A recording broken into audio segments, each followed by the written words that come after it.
तो गाइस कैसे हैं आप सब लोग। हीवन डिस्ट्रॉयर के एपिसोड 01 के साथ हाजिर हो। तो एपिसोड की शुरुआत में माउंट टाई का सीन दिखाते हैं। माउंट टाई जिसे मिस्टीरियस लिटिल पीक कहते हैं, वहां का सीन दिखाता है कि पहाड़ों के ऊपर हमारा यंग मास्टर जो था ऊपर की तरफ चलता हुआ जा रहा था। उसकी हालत काफी ज्यादा खराब होती है क्योंकि उसे माउंटेन चढ़नी पड़ती है और वो माउंटेन के ऊपर वहां पर एक लकड़ी का सहारा लेकर ऊपर की तरफ चढ़ता हुआ जा रहा होता है। और माउंटेन के पीक के ऊपर वहां पर मिस्टीरियस लिटिल पीक के ऊपर वहां पर एक टैबलेट होता है, एक स्टोन टैबलेट। उसके पास वहां पर एम्परर का टोकन होता है और उस एम्परर के टोकन को वहां पर उतारता है और उस टैबलेट के ऊपर लटका देता है। फिर साथ ही वहीं पर लेट जाता है क्योंकि वो पूरी तरह से थक चुका होता है और वहां पर लंबे लंबे सांस ले रहा था और कहता है कि लियान सोंग तुम ऐसा कैसे कर सकते हो, तुम मुझे बचाने के लिए अपनी जान कैसे दे सकते हो। एंड के ऊपर मैं यहाँ पर सिर्फ और सिर्फ तुमसे किए हुए अपने वादे को ही पूरा कर सका। तुमने मुझे कहा था कि मुझे यहाँ पर मिस्टीरियस लिटिल पीक तक पहुंचना होगा, मैं यहाँ पर पहुंच आया हूँ। और साथ ही वहां पर उसे एक तितली उड़ती हुई दिखाई देती है। वो उस तितली को वहां पर देख रहा था। उसे देखते देखते साथ ही वो अपनी पास मेमोरी को याद करता है कि वो कहां पर से बचकर निकल कर आया है। तो वो कहता है कि मुझे एम्परर होना चाहिए था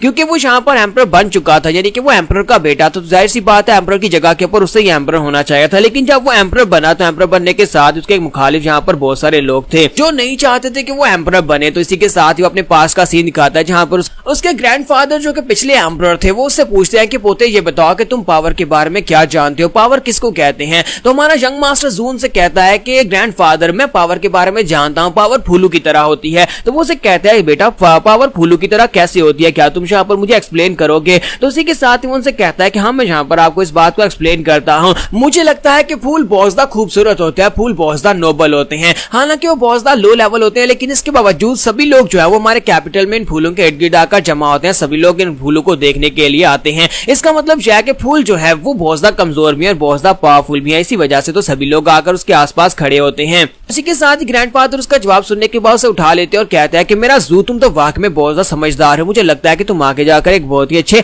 एम्परर बनोगे। लेकिन साथ ही ग्रैंडफादर उसे कहता है कि तुम अभी छोटे हो, इसी वजह से तुम्हें यहाँ पर पावर की असली सेंस नहीं है। मैं तुम्हें बताता हूँ कि पावर जो होती है फूलों की तरह बिल्कुल भी नहीं होती। हालांकि फूल जो होते हैं बहुत ज्यादा फ्लैशी, बहुत ज्यादा खूबसूरत होते हैं और सभी लोग उसके आसपास जमा होते हैं। लेकिन फूल बहुत ही जल्दी विदर्ड हो जाते हैं क्योंकि फूलों की लाइफ बहुत ज्यादा कम होती है और बहुत ही जल्दी वो मुरझा जाते हैं। इसी वजह से फूल जो है तुम उसको यहाँ पर पावर नहीं कह सकते। तो ये बात सुनने के बाद हमारा जो जू होता है वो कहता है कि बहुत ही जल्दी यहाँ पर हमारी पावर का फूल जो था वो भी मुरझा गया। मेरे ग्रैंडफादर के मरने के बाद उन्हें यहाँ पर सिर्फ और सिर्फ एक ही सूटेबल पर्सन दिखाई दिया, यानी कि उनका पोता यानी कि मैं। और उसके बाद ग्रैंडफादर के बाद मैं यहाँ पर अब नया एम्परर बन चुका था। तो मेरे फादर जिनको मैं यहाँ पर माउंट टाई की तरह देखता था कि वो हमेशा यहाँ पर खड़े रहेंगे, लेकिन मेरे ग्रैंडफादर जो थे वो भी यहाँ पर मर गए। मेरे दादाजी के वहां पर मरने के बाद सभी लोगों ने उनका श्राद्ध तो किया, लेकिन अब यहाँ पर उनमें से काफी सारे ऐसे लोग थे जो कि मुझे एम्परर बना हुआ देखना नहीं चाहते थे। उन्हें लगता था कि मैं यहाँ पर एम्परर बनने के लिए लायक नहीं हूँ। तो मुझे लगा कि मेरे ग्रैंडफादर की किस्मत का ये हिस्सा था, वो किस्मत से नहीं निकल पाया। तो मुझे यहाँ पर बाद में समझ आया कि समय मैं भी यहाँ पर अपनी किस्मत से नहीं निकल सकता।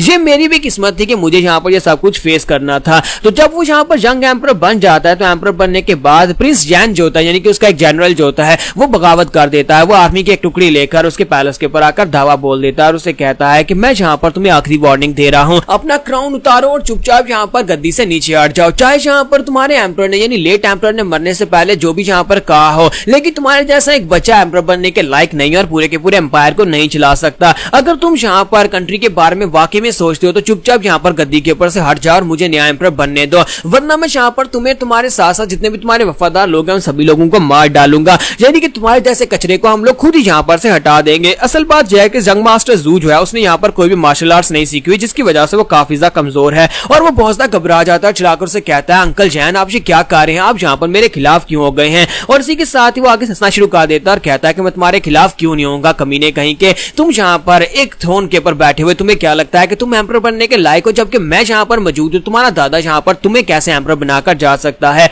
जो चीज मुझे चाहिए होगी वो मैं ले लूंगा और अगर तुम यहाँ पर मेरे रास्ते में आओगे तो भांजे मैं तुम्हें मार डालूंगा। और साथ ही वो अपनी तलवार निकालकर अटैक करने के लिए रेडी हो जाते हैं। तो वो कहते हैं कि अगर तुम यहाँ पर मरना नहीं चाहते हो, यहाँ पर खून नहीं बहाना चाहते तो फिर तुम्हें मरना होगा। लेकिन असल में प्रिंस जैन जो है वो चाहता है कि यहाँ पर इसके सभी लोग मारे जाएं क्योंकि कल को यहाँ पर कोई दूसरा दावेदार सामने ना आए। हमारे यंग एम्परर के सामने 2 गार्ड्स होते हैं, लेकिन वो 2 गार्ड्स जो होते हैं वो भी उसे बचा नहीं पाते। प्रिंस जैन वहां पर आता है, आकर दोनों गार्ड्स को मार डालता है। जब किसी के साथ ही पीछे से लियान सोंग निकलता है और लियान सोंग उसे कहता है कि यंग मास्टर आपको यहाँ पर से जाना होगा, यहाँ यहाँ पर से मैं आपको एक सीक्रेट रास्ता बताता हूँ, आप वहां पर से भागकर चले जाएं। वो उसका हाथ पकड़ता है और उसे अपने साथ लेकर वहां पर से भागना शुरू कर देता है। तो गार्ड्स जो होते हैं वहां पर पीछे प्रिंस यान की आर्मी को रोक रहे होते हैं ताकि वो लोग जहां पर प्रिंस जोवेन तक ना पहुंच सके। और इसी के साथ ही मास्टर लियान सोंग उसे कहते हैं कि ये घोड़ा लोड जहां पर से सीधे चले जाओ, मैं तुम्हें बताता हूं कि तुम्हें कहां पर जाना है। उसे कहते हैं कि माउंट टाई के ऊपर मिस्टीरियस लिटिल पीक के ऊपर जाना, वहां पर दो बुढ़े मास्टर आएंगे। वो अपने पास उसे टोकन भी देते हैं और कहता है कि तुम्हारे पास जो एम्परर का टोकन है वहां पर एक टैबलेट होगा, उसके ऊपर जाकर लटका देना। वहां पर जो दो बुढ़े मास्टर आएंगे वो तुम्हारा साथ देंगे, वो तुम्हारी हेल्प करेंगे। और रास्ते में कहीं पर भी रुकना मत, सीधा और सीधा जाकर लिटिल मिस्टीरियस लिटिल पीक पर ही जाना। कि हमारा यंग मास्टर जू से कहता है कि लियान सोंग, मैं जहां पर इस तरह की लाइफ कैसे जी सकता हूं? क्या तुम्हें लगता है कभी भी जहां पर मेरे पास कोई जीने का मकसद बचा है? तो वो उसे कहता है कि अपनी बकवास बंद करो, तुम हमारे एम्परर हो और तुम ही हमारे एम्परर रहोगे और बहुत ही जल्दी तुम यहाँ पर वापस आओगे और सारे का सारा एम्पायर वापस तुम्हारा होगा। अब यहाँ पर से दफा हो जाओ, जल्दी से वहां पर माउंटेन के ऊपर जाओ ताकि तुम जिंदा रह सको। तो ये बात सुनने के बाद वो कहता है कि मुझे लगता है कि मुझे यहाँ पर से जाना ही पड़ेगा। लियान सोंग उसे कहता है कि तुम्हें यहाँ पर अपने ग्रैंडफादर के लिए करना होगा। तुम्हारे ग्रैंडफादर चाहते थे कि तुम यहाँ पर नए एम्परर बनो, लेकिन हालात कुछ ऐसे हो गए हैं कि तुम्हें यहाँ पर से भागकर जाना पड़ेगा, लेकिन एक दिन तुम जरूर वापस आओगे। इसी वजह से तुम्हें यहाँ पर जिंदा रहना है, तुम्हें सिर्फ और सिर्फ इस वादे को पूरा करने के लिए जिंदा रहना है। तो लियान सोंग उसे कहता है कि प्लीज सर मुझसे वादा करें कि आप यहाँ पर जिंदा रहेंगे, अब मरेंगे नहीं। तो इसी के साथ ही वो कहता है कि हाँ मैं यहाँ पर तुमसे वादा करता हूँ लियान सोंग, मैं मरूंगा नहीं और मैं स्ट्रॉन्गर बनकर वापस आऊंगा। और इसी के साथ ही वो अपना घोड़ा लेकर वहां पर से भागना स्टार्ट कर देता है और कहता है ये मेरी किस्मत थी, आज मैं यहाँ पर एम्परर बना, लेकिन इसी के साथ ही मैं यहाँ पर अपनी कुर्सी को छोड़कर भाग रहा हूँ क्योंकि किसी ने यहाँ पर मेरे पर अटैक कर दिया है। नेक्स्ट सीन में फिर माउंटेन का ही दिखाया जाता है जहाँ पर वो थक हार कर ग्राउंड के ऊपर लेटा होता है और कहता है तो मुझे अब यहाँ पर समझ आ रही है ग्रैंडफादर, तुमने सही कहा था कि अगर पावर फूलों की तरह होती है तो फिर फूल जो होते हैं बहुत ही जल्दी मुरझा जाते हैं। और इसका मतलब यह है कि मेरी जो पावर थी यानी मेरा जो फूल था वो मुरझा चुका है। और इसी के साथ वो अपनी आंखें बंद कर रहा था और कहता है अगर मुझे यहाँ पर एक दूसरी जिंदगी मिलती है, अगर मैं यहाँ पर दोबारा पैदा होता हूँ तो मैं यहाँ पर फूल नहीं बनना चाहूंगा, बल्कि मैं यहाँ पर एक तितली बनना चाहूंगा, यानी एक बटरफ्लाई बनना चाहूंगा। एक बटरफ्लाई जो कि आजाद है, जो कि पूरी दुनिया में घूम सकती है, जिसे यहाँ पर किसी चीज का कोई डर नहीं है, जो विदर नहीं होगी। हमारे यंग मास्टर की हालत काफी ज्यादा खराब होती है क्योंकि शायद उसने वहां पर काफी दिनों से खाना भी नहीं खाया था, तो वहीं पर सो जाता है, अपनी आंखें बंद करता है और कहता है कि लियान सोंग प्लीज मुझे माफ करना, मैं अपने वादे को पूरा नहीं कर पाया। मैं यहाँ पर टैबलेट तक तो पहुंच आया लेकिन लगता नहीं है कि इससे आगे मैं यहाँ पर जा पाऊंगा। और इसी के साथ ही वो अपनी आंखें बंद कर देता है, जबकि सेम टाइम पर वहां पर दो बुढ़े मास्टर आते हैं और कहते हैं कि ये क्या कोई भिखारी जहाँ पर हमारी लिटिल माउंटेन पीक के ऊपर आया है? और इसके बाल तो देखो, इसके बाल कितने ज्यादा लंबे हैं। लेकिन इसी के साथ उनमें से एक मास्टर जो होता है उसे कहता है कि वान नो, वो देखो टैबलेट के ऊपर वहां पर एक टोकन है, क्या तुम इसे देख रहे हो? तो वान नो आगे बढ़ता है और उस टोकन को देखता है और कहता है कि ये तो एम्परर्स का टोकन है, इसका मतलब यह है कि ये लड़का जो है ये एम्परर का टोकन लेकर हमारे पास आया, इसका मतलब यह है कि यंग मास्टर जू है। वो दोनों बुढ़े मास्टर जो होते हैं वहां पर उसे उठाते हैं और उसे उठाकर अपनी केव के अंदर ले जाते हैं और उसे वहां पर ले जाने के बाद उसके सामने बैठे होते हैं। तो इसी के साथ जब उसे होश आती है तो वो दोनों अपने सर उसके सामने झुका देते हैं और कहता है कि योर मैजेस्टी, हम लोग आपके सर्वेंट और हम लोग यहाँ पर आपको सर्व करने के लिए बिल्कुल रेडी हैं, बताएं कि आपको हमसे क्या चाहिए।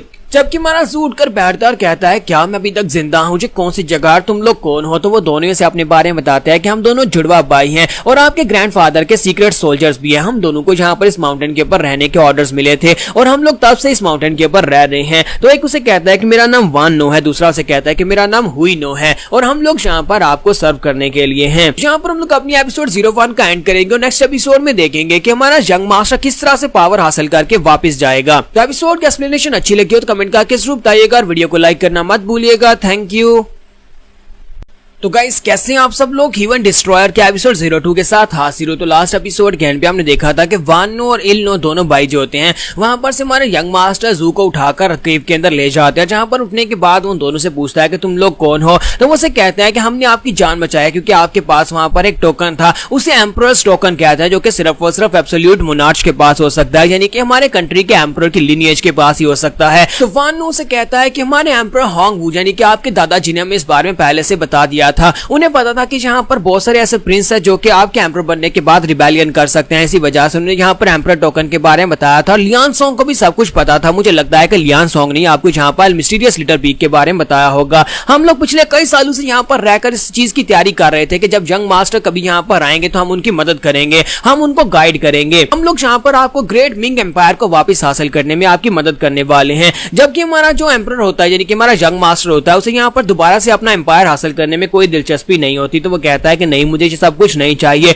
मुझे कुछ भी नहीं चाहिए, मैं दोबारा एम्परर नहीं बनना चाहता। तो वो दोनों भाई काफी ज्यादा हैरान होते हैं और कहते हैं क्या आपको नहीं चाहिए? तो वो कहता है कि हाँ मुझे नहीं चाहिए, ये जितनी भी प्रॉपर्टीज है सारी की सारी यहाँ के लोगों की है, मेरी नहीं। मैं यहाँ का एम्परर था, इसका मतलब ये नहीं कि मैं सारी प्रॉपर्टी का मालिक बन जाता हूँ। मेरा रोल यहाँ पर खत्म हो चुका है और मुझे लगता है कि अब मुझे यहाँ पर अपनी नई जिंदगी गुजारनी चाहिए। मैं पहले से सोच रहा था कि मुझे एक ऐसी जिंदगी चाहिए जिसमें पूरी दुनिया में, पूरी म्यूजियम में यहाँ पर चुपचाप आसानी के साथ घूम सकूं और कोई यहाँ पर मुझे को बिल्कुल भी डिस्टर्ब ना कर सके। तो ये बात सुनते ही वान से कहता है कि योर मैजेस्टी प्लीज ऐसा मत कहें, आपको वापस जाकर अपनी एम्परर की गद्दी को संभालना होगा। तो हमारा जू से कहता है कि तुम लोगों को यहाँ पर इस बारे में क्या ही पता है कि मैं यहाँ पर इस वक्त क्या महसूस कर रहा हूँ। तुम दोनों वाकई में काफी ज्यादा वफादार हो, लेकिन प्लीज यहाँ पर आप मुझे योर मैजेस्टी कहकर मत पुकारो, क्योंकि अब मैं यहाँ पर मैजेस्टी नहीं रहा। तुम लोग यहाँ पर मुझे यंग मास्टर कह सकते हो। तो इन लोग वहां पर सोच रहा था कि हमारे यंग मास्टर यानी हमारे मैजेस्टी ने इतनी आसानी से यहाँ पर गिव अप कैसे कर दिया, इन्हें तो वापस जाकर अपनी गद्दी को हासिल करना चाहिए था। हमें इस बात से काफी ज्यादा बुरा महसूस तो हो रहा है, लेकिन क्या करें, अब हमारे एम्परर के ऑर्डर्स हैं तो हमें तो ऑर्डर्स को फॉलो करना होगा। उसी के साथ ही उनसे कहता है कि यंग मास्टर मुझे काफी ज्यादा अच्छा लगता है, मैं कब से यहाँ पर यंग मास्टर का लफ्ज सुनना चाहता था, लेकिन कोई मुझे यंग मास्टर कह के नहीं पुकारता। पहले मुझे प्रिंस कहते रहे और उसके बाद अब मुझे योर मैजेस्टी कहकर पुकारना शुरू कर दिया। और इसी के साथ ही वो उनसे कहता है कि मुझे लगता है कि अब मुझे वापस जगह पर नहीं जाना चाहिए, मुझे थोड़ा सा चेंज चाहिए, मैं इस दुनिया में आजाद घूमना चाहता हूँ। सिर्फ और सिर्फ अपना नाम नहीं बदलना, बल्कि मुझे यहाँ पर अपनी शक्ल सूरत, मुझे अपनी बॉडी, मुझे हर एक चीज बदलनी है, ताकि कोई भी यहाँ पर आज के बाद से मुझे योर मैजेस्टी ना कह सके। आज के बाद से मैं बिल्कुल भी वो एम्परर नहीं रहा, मैं आज के बाद से जू जोविन नहीं रहना चाहता। वान नोस की बात सुनने के बाद उसके करीब चला जाता है, उसे घूर कर देखकर कहता है कि यंग मास्टर क्या तुम वाकई में यहाँ पर ये करना चाहते हो? तो हमारा यंग मास्टर जू से कहता है कि हाँ मैं करना चाहता हूँ, लेकिन तुम यहाँ पर मेरे कुछ ज्यादा करीब आ गए हो। तो वान नो से कहता है कि फिर से बताओ, क्या तुम वाकई में यहाँ पर ये करना चाहते हो? क्या तुम एक नए इंसान बनना चाहते हो? तो वो कहता है कि हाँ हाँ मुझे लगता है कि मैंने यही कहा है कि मैं यहाँ पर ये करना चाहता हूँ। मेरा सपना है यहाँ पर पूरी दुनिया घूमने का, एक अलग इंसान बनकर जिसकी कोई पहचान ना हो, बनकर मैं यहाँ पर पूरी दुनिया घूमना चाहता हूँ। तो वान नो से कहता है कि असल में मेरे पास एक मेथड है जिससे मैं ये कर सकता हूँ, मैं आपकी पूरी की पूरी बॉडी को बदल सकता हूँ, मैं आपकी बॉडी शेप, आपकी पूरी की पूरी सर्जरी करके आपको कंप्लीटली एक नया इंसान बना सकता हूँ। तो ये बात सुनने के बाद हमारा जू काफी हैरान होता है और कहता है क्या तुम ऐसा कर सकते हो? तो इसी के साथ ही इल्नो चिल्लाकर उसे कहता है कि वान नो ये तुम क्या कर रहे हो, ऐसा कुछ भी नहीं होने वाला, तुम यहाँ पर उस फॉरबिडन टेक्निक को यंग मास्टर पर कैसे यूज कर सकते हो? तो वो उसे कहता है कि क्या तुमने सुना नहीं कि हमारे यंग मास्टर ने कहा कि मुझे ये करना है, तो अगर उन्हें ये करना है तो फिर हम लोग यहाँ पर उसके लिए ये करेंगे। यंग मास्टर जू से कहता है कि वान नो जो तुमने कहा क्या वाकई में ये पॉसिबल है? क्या तुम्हें यहाँ पर इस तरह का कोई मेथड आता है? अगर आता है तो प्लीज यहाँ पर मेरी मदद करो, मुझे एक नया इंसान बना दो। तो वान नो से कहता है कि हाँ सर मैं ये कर सकता हूँ। तो इसी के साथ ही जू से कहता है कि अब मैं यहाँ पर एक तितली बनना चाहता हूँ, एक तितली की तरह आजाद बनना चाहता हूँ जो किसी भी फ्लावर के ऊपर जाकर बैठ सकती है और अपनी मर्जी से उड़ सकती है, अपनी मर्जी से जहाँ पर जाए वहां पर जा सकती है। तो क्या यहाँ पर तुम मेरे लिए करोगे? प्लीज यहाँ पर मुझे यहाँ पर एक फ्री इंसान बना दो, एक ऐसा इंसान बना दो जो कि यहाँ पर इन सारी के सारी शक्ल से आजाद हो जाए। वान नो इस बारे में काफी ज्यादा एक्साइटेड होता है, मुझे लगता है कि वो पहले से यहाँ पर सोच रहा था कि शायद कोई बंदा मिले जिसके ऊपर वो अपनी फॉरबिडन टेक्निक को यूज कर सके। तो वो कहता है कि यंग मास्टर प्लीज बताएं कि आप किस किस्म के इंसान बनना चाहेंगे।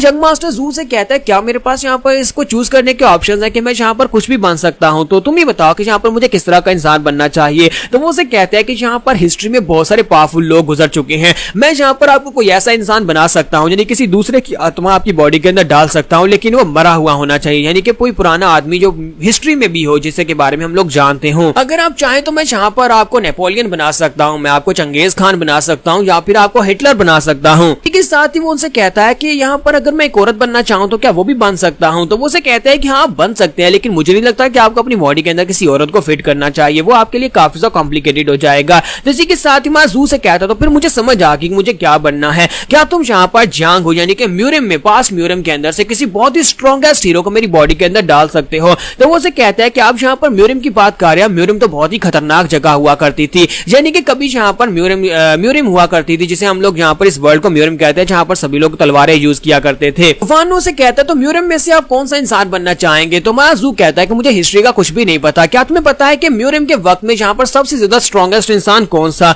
जो भी यहाँ पर सबसे ज्यादा स्ट्रॉन्गेस्ट था तो तुम इसी की बॉडी को मेरी बॉडी के अंदर डाल दो। तो वो से कहता है कि सर क्या वाकई में यहाँ पर सबसे ज्यादा स्ट्रॉन्गेस्ट बनना चाहते हैं? हमारा जू से कहता है कि हाँ बस मैं यहाँ पर इतना स्ट्रॉन्ग बनना चाहता हूँ कि कोई मुझे डिस्टर्ब ना कर सके, मैं इस पूरी दुनिया में घूमकर देखना चाहता हूँ, कोई मुझे यहाँ पर तंग ना करे, मुझे बस ऐसा इंसान बना दो। तो ये बात सुनने के बाद इन लोग वहां पर सोच रहा था कि यहाँ पर किस बारे में बात कर रहे हैं, मुझे तो समझ ही नहीं आ रही। चाहते हैं कि ये पूरी दुनिया में आजादी के साथ घूमे और कोई इन्हें डिस्टर्ब भी ना करे। इस तरह का तो म्यूजियम में सिर्फ और सिर्फ एक ही इंसान था जो कि पूरी दुनिया में घूम सकता था और कोई उसके सामने अपना सर उठाकर भी बात नहीं कर सकता था क्योंकि वो इतना पावरफुल इंसान था। और इसी के साथ ही वानो से कहता है क्या तुमने यहाँ पर सुन लिया ना कि यंग मास्टर क्या कह रहे हैं कि उन्हें क्या बनना है। इसका मतलब यह है कि हमें यहाँ पर उनके लिए सबसे ज्यादा स्ट्रॉन्गेस्ट बंदे को चूज करना होगा जो कि म्यूरियम में सबसे ज्यादा स्ट्रॉन्गेस्ट था। और सबसे ज्यादा स्ट्रॉन्गेस्ट म्यूरियम में कौन था? वो हीवनली डीमन था। इल्नो जो होता है उसे वहां पर पहले से पता होता है। वो वानो से कहता है कि तुम यहाँ पर हमारे यंग मास्टर की बॉडी में हीवनली डीमन को कैसे डाल सकते हो? तुम्हें पता है कि वो कितना कमीना इंसान था। तो ये बात सुनने के बाद हमारा यंग मास्टर कहता है कि हीवनली डीमन, ये नाम तो काफी ज्यादा एक्साइटेड लगता है। मुझे लगता है कि ये बंदा वाकई में काफी ज्यादा खतरनाक और पावरफुल होगा।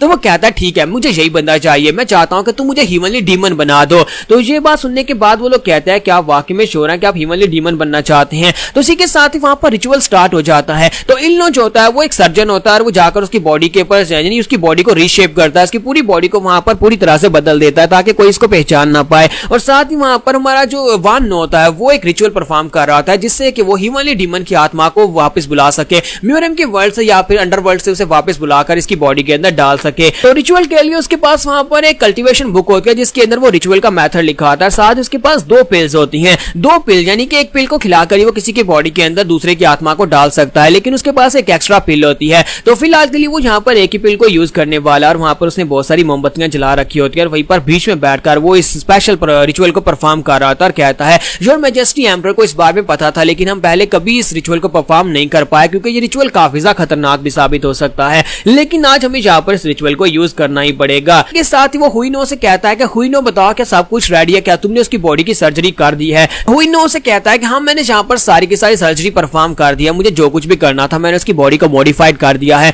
मैंने उसकी पूरी बॉडी को वहां पर पूरी तरह से चेंज कर दिया जिस तरह से हमें चाहिए था। अब यहाँ पर तुम अपने रिचुअल को परफॉर्म कर सकते हो और हीवनली डीमन की आत्मा को बुलाकर उसकी बॉडी के अंदर डाल सकते हो। और साथ ही वो हमारे यंग मास्टर के मुंह के ऊपर से कपड़ा हटाता है तो अब उसकी बॉडी शेप काफी ज्यादा अलग हो चुकी होती है क्योंकि उसने यहाँ पर उसको कंप्लीटली मॉडिफाई कर दिया, उसकी बॉडी के अंदर उसकी हड्डियों को और साथ उसके चेहरे को भी यहाँ पर मॉडिफाई किया है। तो इसी के साथ ही वानो से कहता है कि तुमने यहाँ पर बहुत ही अच्छा काम किया, अब यहाँ पर मेरा काम है, अब मैं यहाँ पर उसकी हीवनली डीमन की आत्मा को बुलाने वाला हूँ। तो यहाँ पर हम लोग अपनी एपिसोड 02 का एंड करेंगे और नेक्स्ट एपिसोड में देखेंगे हीवनली डीमन की आत्मा यंग मास्टर की बॉडी के अंदर जाने के बाद क्या नया कारनामा होने वाला है।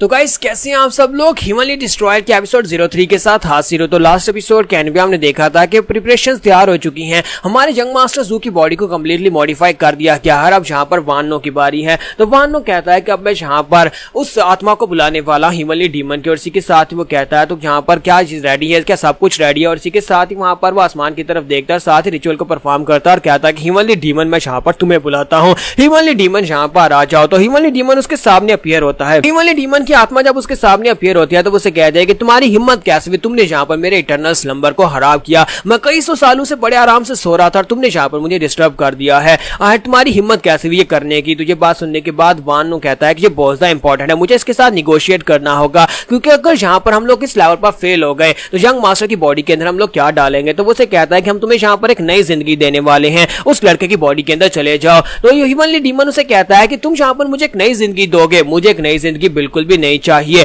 और वो ना कर देता है। तो ये बात सुनने के बाद वानो काफी घबरा जाता है और कहता है कि ये क्या हो गया, हीवनली डीमन ने तो नई जिंदगी लेने से मना कर दिया, यानी कि वो यंग मास्टर की बॉडी में नहीं जाएगा। और इसी के साथ ही उसे कहता है लेकिन ऐसा क्यों, क्या तुम्हें एक दोबारा जिंदगी नहीं चाहिए, क्या तुम्हें नई जिंदगी नहीं चाहिए? तो हीवनली डीमन उसे कहता है कि क्या तुम चाहते हो कि मैं दोबारा से एक इंसान बन जाऊं? अब जबकि मैं यहाँ पर एक आत्मा बन चुका हूं और मैं हेल में बड़े मजे से हूं, तो मैं यहाँ पर एक इंसान बनकर दोबारा से वही इंसान की बोरिंग जिंदगी क्यों गुजारना चाहूंगा? जबकि जब पहले मैं इंसान हुआ करता था म्यूरियम लैंड में, उस वक्त मैं अनराइवल्ड था, यानी कि कोई भी मेरे मुकाबले पर नहीं था, सभी को मैं हरा चुका हूं, कोई भी यहाँ पर मुझसे बेहतर नहीं था। तो अब मैं यहाँ पर दोबारा से क्या करूंगा? जब मैं मार्शल पीक पर पहुंच चुका था उस वक्त मैं बिल्कुल अकेला हो गया था, यानी कि उस वक्त कोई भी इंसान मेरे लायक नहीं था और किसी से मैं बात भी नहीं कर सकता था क्योंकि सभी लोग मुझसे डरते थे। अब मैं दोबारा उसी जिंदगी में बिल्कुल भी नहीं आना चाहता और मैं दोबारा वैसी जिंदगी नहीं जीना चाहता। इसी वजह से दोबारा कभी मुझे मत बुलाना और मैं वापिस अपनी हेल में जा रहा हूँ। अगर दोबारा तुमने यहाँ पर मुझे बुलाने की गलती की तो मैं यहाँ पर सभी लोगों को मार डालूंगा। तो वानो चिल्लाकर उसे कहता है रुको रुको प्लीज मेरी बात तो सुनो। और साथ ही वो सोच रहा था कि मुझे लगता है कि मुझे यहाँ पर इसके साथ अपनी बातों के चाल को फेंकना होगा, यानी कि कुछ ऐसा करना होगा कि ये मेरी बातों में आ जाए और यंग मास्टर की बॉडी के अंदर चला जाए, क्योंकि ये वाकई में हीवनली डीमन और इतनी आसानी के साथ मैं इसे दोबारा से नहीं बुला पाऊंगा। वानो वहां पर सोच रहा था कि मैं इसे ऐसा क्या कहूंगा जिसकी वजह से हीवनली डीमन यहाँ पर दोबारा जिंदा होने के लिए इंटरेस्टेड हो जाए। तो वो सोच रहा था कि अब मैं यहाँ पर क्या करूंगा। और इसी के साथ ही वानो वहां पर थोड़ी देर सोचने के बाद कहता है कि हीवनली डीमन तुम एक बहुत बड़े बेवकूफ हो। ये बात सुनते ही हीवनली डीमन काफी ज्यादा गुस्सा हो जाता है और वहां पर हमारा हुईनो सोच रहा था कि आज यहाँ पर मुझे मरवाना चाहता है। तो हीवनली डीमन उसे कहता है कि तुमने अभी भी यहाँ पर क्या कहा, तुमने यहाँ पर मुझे बेवकूफ कहा, तो क्या तुम यहाँ पर मरना चाहते हो? मैं यहाँ पर सभी लोगों को मार डालूंगा, तुम्हारी हिम्मत कैसी यहाँ पर मुझे बेवकूफ कहने की। तो इसी के साथ ही हमारा जो वानो होता है वो उसे कहता है कि मेरी बात ध्यान से सुनो, तुम्हें लगता है कि तुम एक हीवनली डीमन हो और तुम यहाँ पर अनराइवल्ड हो, तो तुम एक बेवकूफ हो। तुम अपने वक्त में हीवनली डीमन हुआ करते थे और उस वक्त तुम अनराइवल्ड हुआ करते थे, लेकिन इस वक्त में तुम यहाँ पर ऐसे बिल्कुल भी नहीं हो। और इसी के साथ हीवनली डीमन उसे कहता है कि तुम क्या बकवास किए जा रहे हो, क्या तुम यहाँ पर क्लियरली इस बात को बताओगे? तो वो उसे कहता है कि क्या तुमने कभी ज़ेंग सनफेंग का नाम सुना है? नहीं सुना होगा। तो वो कहता है नहीं, मैंने ज़ेंग सनफेंग का नाम नहीं सुना। तो वो उसे कहता है कि इस वक्त हमारी इस दुनिया में ज़ेंग सनफेंग एक बहुत ही एक्स्ट्रा ऑर्डिनरी एस्थेटिक है, यानी कि वो एक बहुत ही पावरफुल मार्शल आर्टिस्ट है। कहा जाता है कि वो इस दुनिया में सबसे बेस्ट और अनराइवल्ड है, यानी कि तुम्हें लगता है कि तुम इस दुनिया म्यूरियम की दुनिया में अनराइवल्ड थे, लेकिन तब से लेकर अभी तक मार्शल आर्ट्स बहुत ज्यादा बढ़ चुकी है। तो वो कहता है कि मुझे यहाँ पर इस सब के बारे में नहीं पता, मैंने कभी इस तरह के सनफेंग जैसे किसी बच्चे का नाम नहीं सुना। तो वान नो से कहता है कि क्या तुमने यहाँ पर कभी डेवलपमेंट का नाम सुना है? मुझे नहीं लगता कि तुमने कभी डेवलपमेंट का नाम सुना होगा। क्या तुम्हें पता है कि जब तुम म्यूरियम में थे उसके बाद से अब यहाँ पर पूरी दुनिया में डेवलपमेंट हो चुकी है और बहुत सारे लोग मार्शल आर्टिस्ट बन चुके हैं और जहाँ पर उनकी मार्शल आर्ट्स उस लेवल पर पहुंच चुके हैं जहाँ पर वो सभी लोग कहते हैं कि हीवनली डीमन भी उनके सामने कुछ भी नहीं था। वो सभी लोग जो कहते हैं कि हीवनली डीमन जो था वो अपने आप को म्यूरियम का बादशाह समझता था कि वो म्यूरियम में सबसे ज्यादा स्ट्रॉन्गेस्ट है, लेकिन असल में म्यूरियम डीमन या असल में यहाँ पर हीवनली डीमन इतना स्ट्रॉन्गर नहीं था। अगर वो जिंदा होकर आज हमारे सामने आ जाए तो हम लोग तो उसे गाजर मूली की तरह काट देंगे, ये सनफेंग कहता है। तो ये बात सुनने के बाद हीवनली डीमन जो होता है वो काफी ज्यादा गुस्सा हो रहा है और उसकी बातों में उसे इंटरेस्ट हो रही होती है कि यहाँ पर ऐसा कौन आ गया जो ये कह सकता है कि हीवनली डीमन अपने वक्त का चिकन था जिसे गाजर मूली की तरह काट देंगे। वानो भी पूरी तरह से वहां पर कहानी बनाने की कोशिश कर रहा था। वो उसे कहता है कि यहाँ पर ज़ेंग सनफेंग नाम का एक बहुत ही पावरफुल इंसान है और वो ये सारी बातें करता है, जबकि बाकी के जो छोटे मोटे मार्शल आर्टिस्ट हैं वो सभी लोग भी कहते हैं कि हीवनली डीमन तो कुछ भी नहीं था, यानी कि सभी लोग तुम्हारे बारे में भूल चुके हैं और सभी लोग यहाँ पर यही कहते हैं कि वो अगर तुम उनके सामने जाओ तो अपनी मार्शल आर्ट से तुम्हें हरा सकते हैं। इसका मतलब यह है कि तुम अनराइवल्ड नहीं रहे। तो क्या तुम इस दुनिया में वापस आकर उन सभी लोगों को यह बात साबित करना चाहोगे कि तुम अनराइवल्ड थे और अनराइवल्ड हो, यानी कि तुम्हारे सामने टिकने लायक कोई भी नहीं और तुम आज भी यहाँ पर सबसे ज्यादा स्ट्रॉन्गेस्ट हो? हीवनली डीमन उसकी सारी बातें सुनने के बाद कहता है कि मैं कल भी अनराइवल्ड था, आज भी अनराइवल्ड हूँ, मैं यहाँ पर स्ट्रॉन्गेस्ट हूँ, चाहे मैं यहाँ पर 100 जनरेशन के बाद ही क्यों ना दोबारा से रीबॉर्न होने वाला हूँ, तब भी लोगों को बता सकता हूँ कि मेरी मार्शल आर्ट्स तब भी सबसे बेहतर थी और आज भी सबसे बेहतर हैं। और साथ ही वो उसे कहता है कि मुझे बताओ कि इस बच्चे की उम्र कितनी है? तो वानो से कहता है कि इस लड़के की उम्र तकरीबन 20 साल होगी। तो वो कहता है इसका मतलब यह है कि ये लड़का 100 साल तक और जी सकता है, ये बहुत ही अच्छा है, यानी कि मैं 100 साल तक इस दुनिया को दिखा सकता हूँ कि 100 साल तक मेरे जैसा अनराइवल्ड इंसान कोई भी नहीं है। मैं दोबारा से हीवनली डीमन बनकर इस दुनिया को दिखाऊंगा कि मैं ही सबसे ज्यादा स्ट्रॉन्गेस्ट हूँ। ठीक है, मुझे इस लड़के की बॉडी के अंदर डाल दो, मैं इस जनरेशन के लोगों को साबित करूंगा कि मुझसे बेहतर कोई भी नहीं है और मैं ही सबसे बेहतर हूँ। मुझे इन सभी लोगों को दिखाना है कि क्यों मुझे हीवनली डीमन कहा जाता था। और इसी के साथ ही वो काफी ज्यादा एक्साइटेड होता है और कहता है कि चलो बुड्ढे खुसड़ कहेंगे, अब जल्दी से मुझे इस लड़के की बॉडी के अंदर डालो। तो ये बात सुनने के बाद हमारे वानो से कहता है कि अच्छा ठीक है, मैं यहाँ पर करता हूँ, आपको जाकर बस उस लड़के की बॉडी के अंदर जाना और बाकी का प्रोसीजर मैं संभाल लूंगा। तो हीवनली डीमन की आत्मा जो होती है वो बड़ी तेजी के साथ उड़ती हुई हमारे यंग मास्टर जू की बॉडी के अंदर चली जाती है। जब वो उसकी बॉडी के अंदर जाती है तो वानो चिल्लाकर कहता है कि हुईनो जल्दी करो, डीमन सोल पिल लेकर जाओ, जाकर उस लड़की को खिला दो। और हुईनो जो होता है पिल उठाकर भागता हुआ जाता है, जाकर यंग मास्टर जू के मुंह के अंदर डाल देता है और उसकी पिल खिलाने के बाद साथ ही एक्यूपंक्चर टेक्निक को यूज करते हुए उसके पॉइंट्स को एक्टिवेट करता है ताकि हीवनली डीमन की सोल को उसकी बॉडी के अंदर कंप्लीटली एक्टिवेट किया जा सके। और इसी के साथ ही हमारा जो जू होता है वो अपनी आंखें खोलता है, उसकी आंखें रेड कलर में हो जाती है क्योंकि वो हीवनली डीमन उसकी बॉडी के अंदर है और वो जल्दी से उठकर बैठ जाता है, लेकिन साथ ही वो जोर जोर चिल्लाना शुरू कर देता है और वहां पर जोर जोर चिल्ला रहा होता है, साथ ही अपने सर पे हाथ रखकर बैठा होता है। तो वो दोनों मास्टर्स काफी ज्यादा घबरा जाते हैं और कहते हैं कि यंग मास्टर क्या हो रहा है, हमें बताओ। जबकि यंग मास्टर उनसे कहता है कि मैं अपने दिमाग में किसी की आवाज को सुन पा रहा हूँ, कोई यहाँ पर मुझे बहुत ज्यादा दर्द दे रहा है, कोई चिल्ला चिल्लाकर कह रहा है कि मुझे कंट्रोल लेने दो, मुझे तुम्हारी बॉडी के ऊपर कंट्रोल करने दो,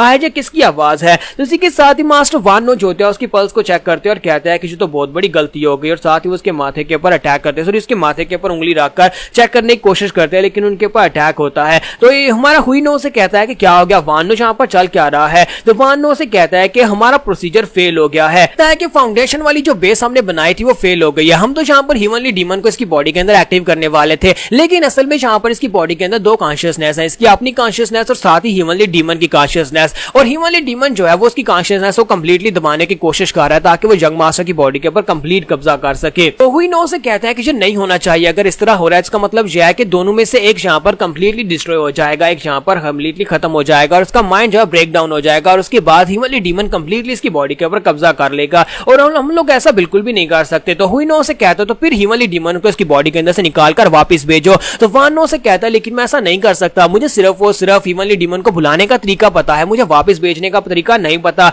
अब हम लोग यहाँ पर क्या करेंगे, हम लोग बहुत ही बड़ी मुश्किल में पड़ चुके हैं। इस तरह तो यंग मास्टर क्रिपल हो जाएंगे, अगर इस तरह चलता रहा तो हम लोग अपने यंग मास्टर को खो देंगे। तो दोनों वहां पर सोच रहे होते हैं कि अब हम लोग यहाँ पर क्या करेंगे, जबकि उनका यंग मास्टर वहां पर जोर जोर से चिल्ला रहा था, वो वहां पर चीखे मार रहा होता है। तो वानो कहता है कि अब मैं यहाँ पर क्या करूं, अब तो हम लोग यहाँ पर कुछ भी नहीं कर सकते। इसकी बॉडी के अंदर डिमोनिक नेचर है हीवनली डीमन की, और इसकी अपनी जो नेचर थी वो अच्छी नेचर थी, लेकिन वो दोनों आपस में को एग्जिस्ट नहीं कर पा रही। थोड़ी देर सोचने के बाद हुइनो जो होता है अपने पास से दूसरी पिल उठाता है और उसे कहता है कि मुझे समझ आ गया मुझे क्या करना है, क्योंकि यंग मास्टर की बॉडी के अंदर इस वक्त हीवनली डीमन है जो कि डिमोनिक नेचर का है। तो हमारे पास एक और पिल है, अगर हम लोग यहाँ पर किसी दूसरे एला से किसी दूसरे बंदे को इसकी बॉडी के अंदर डाल देते हैं, यानी कि इसकी बॉडी के अंदर एक और आत्मा डाल देते हैं जो कि राइटियसनेस की तो हो सकता है कि हीवनली डीमन को उसके अंदर बैलेंस किया जा सके और दोनों वहां पर एक दूसरे के साथ कॉन्ट्राडिक्ट करके बैलेंस हो जाएंगी। हम लोग यहाँ पर दोबारा से वही रिचुअल परफॉर्म करेंगे और इस बार हम लोग किसी दूसरे स्ट्रॉन्गेस्ट इंसान को लेकर आएंगे जो कि राइटियसनेस से हो, और वो भी हीवनली डीमन के जितना ही स्ट्रॉन्गेस्ट हो, और उसके बाद दोनों इसकी बॉडी के अंदर बैलेंस हो जाएंगे। तो दोनों वहां पर प्रोसीजर को परफॉर्म करना शुरू कर देते हैं। तो अब यहाँ पर वो ऑर्थोडॉक्स म्यूजियम से किस पावरफुल इंसान को लेकर आएंगे और उसकी आत्मा को इसकी बॉडी के अंदर डालेंगे, जो हम लोग नेक्स्ट एपिसोड में देखेंगे। और एक ही लड़के की बॉडी के अंदर दो खतरनाक आत्माएं डालने के बाद क्या होगा, ये हम लोग नेक्स्ट एपिसोड में देखेंगे कि हमारा हीरो कितना ज्यादा स्ट्रॉन्गेस्ट बन जाएगा। तो एपिसोड की एक्सप्लेनेशन अच्छी लगी हो तो कमेंट करके जरूर बताइएगा, वीडियो को लाइक करना मत भूलिएगा। Thank you.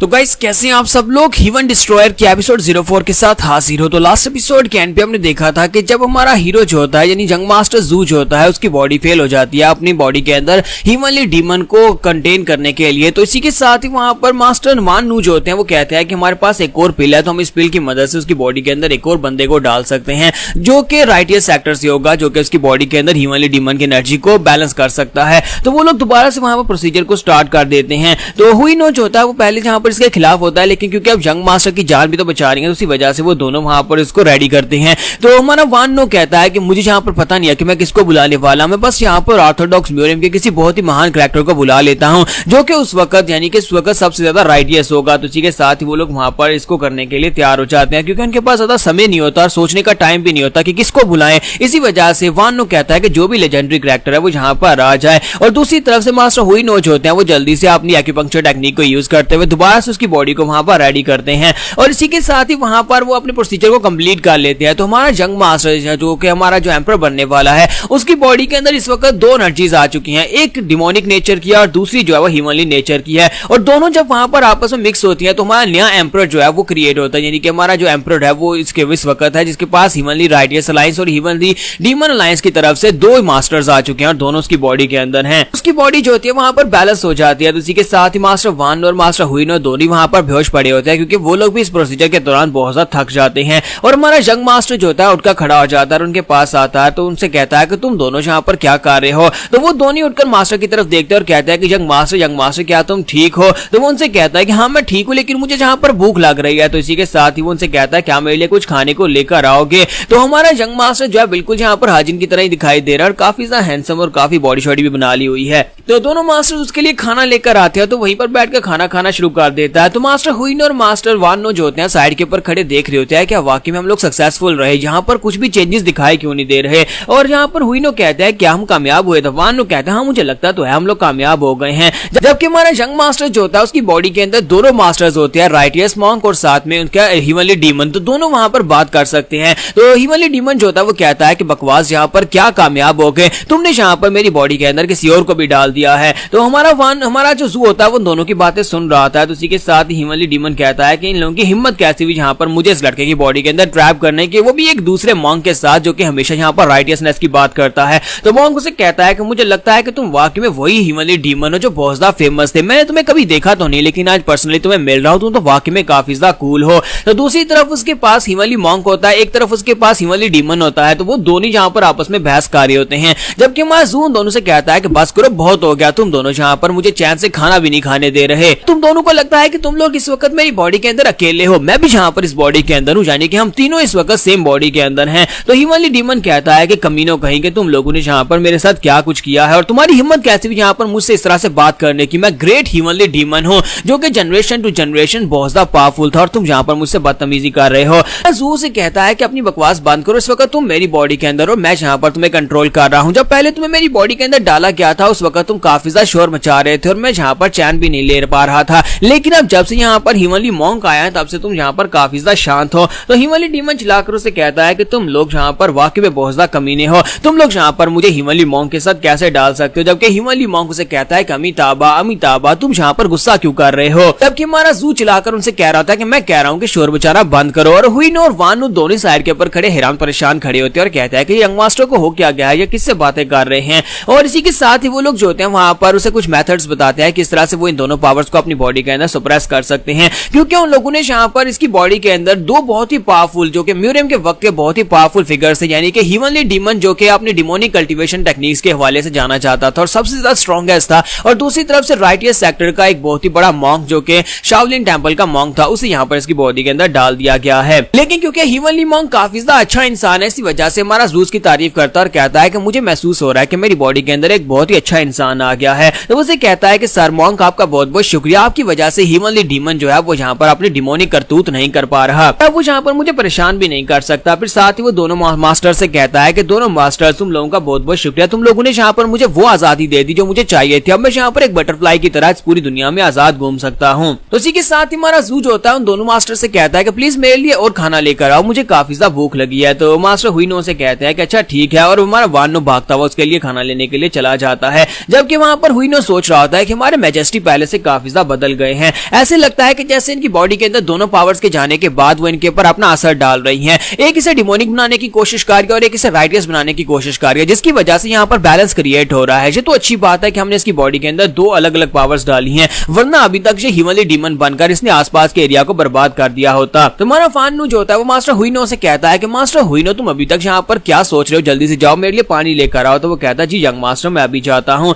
और वो उसके लिए पानी लेने चला जाता है। तो खाना खत्म करने के बाद मास्टर वानो जो होता है वो से कहता है कि यंग मास्टर जू मुझे लगता है कि आपको यहाँ पर एक ऑनरिफिक नाम चाहिए होगा, क्योंकि अगर आप यहाँ पर पूरी की पूरी दुनिया में अपना नाम बनाना चाहते हैं तो उसके लिए आपको एक टाइटल वाला नाम चाहिए होगा। तो हमारा जून से कहता है कि मेरे पास यहाँ पर टाइटल वाला कोई नाम नहीं है, मुझे लगता है कि आपका आइडिया अच्छा है, मेरे पास यहाँ पर कोई ऐसा नाम होना चाहिए जिससे मैं किसी की पहचान में ना आऊं। तो वो हीवनली मॉन्क से कहता है कि हीवनली मॉन्क आप काफी ज्यादा नॉलेजेबल लगते हैं, क्यों ना आप यहाँ पर मुझे एक अच्छा सा नाम दे दें। तो इसी के साथ हीवनली मॉन्क उसे कहता है कि हाँ क्यों नहीं, मैं यहाँ पर तुम्हें एक अच्छा सा नाम देता हूँ, क्यों ना तुम यहाँ पर अपना नाम इम्परमानेंट रख लो, क्योंकि इस दुनिया में कोई भी परमानेंट नहीं होता। तो ये बात सुनने के बाद हमारा वजू उनसे कहता है कि ये क्या सा नाम हुआ, ये नाम तो यहाँ पर नाम से पता चल रहा है कि मैं मरने वाला हूँ, मैं किसी को बताऊंगा भी तो वो भी कहेगा कि हाँ तुम तो यहाँ पर मेरे हाथ से मरने वाले हो, मुझे ये नाम बिल्कुल पसंद नहीं आया। तो इसी के साथ ही वो कहता है कि हीवनली डीमन तुम बताओ, मुझे लगता है कि तुम यहाँ पर मुझे कोई कूल सा नाम दे सकते हो। तो हीवनली डीमन उसे कहता है कि ये बात तुम्हें मुझसे पहले पूछनी चाहिए थी, नाम देने में तो मैं बहुत ज्यादा बड़ा माहिर हूँ